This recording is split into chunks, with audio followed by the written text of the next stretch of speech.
1/4 kilo அரிசி மாவு எடுத்திருக்கேன். நம்ம இன்றைக்கி பலாப்பழ கொழுக்கட்டை எப்படி செய்கிறதுன்னு பார்க்கலாம். பலாப்பழத்தை விதையெல்லாம் நீக்கிட்டு க்ளீன் பண்ணி அரைச்சி பேஸ்ட் எடுத்துக்கோங்க. 1/4 கிலோ வெல்லம் எடுத்திருக்கேன். கொஞ்சம் ஏலக்காய் பொடி சேர்த்து காய்ச்சிக்கலாம்.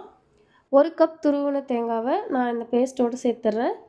வெல்லம் நல்லா காய்ச்சி வந்ததுக்கப்புறமா வடிகட்டிட்டு நாம் இந்த அரிசி மாவு, அரைச்சி வச்சுருக்க பலாப்பழம், அதுக்கப்புறம் தேங்காய் இந்த மிக்சர் கூட அதை நம்ம சேர்த்துடலாம். சேர்த்துட்டு கட்டி இல்லாமல் நல்லா மிக்ஸ் பண்ணிக்கோங்க. அவ்வளோதான், நம்ம இதை ரெடி பண்ணியாச்சு. இதுக்கப்புறமா வாழை இலையை கட் பண்ணி நம்ம ரெடி பண்ண இந்த மாவு அதில் வச்சுட்டு நம்ம அதை நல்லா க்ளோஸ் பண்ணி இட்லி பாத்திரத்தில் வச்சு வேக வைக்க போகிறோம்.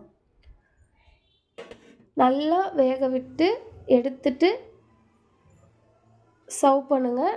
நம்மளோட ஹெல்த்தியான பலாப்பழ கொழுக்கட்டை ரெடி. ஈவினிங் ஸ்நாக்ஸுக்கு குழந்தைங்களுக்கு செஞ்சு கொடுங்க. ட்ரை பண்ணி பாருங்கள்.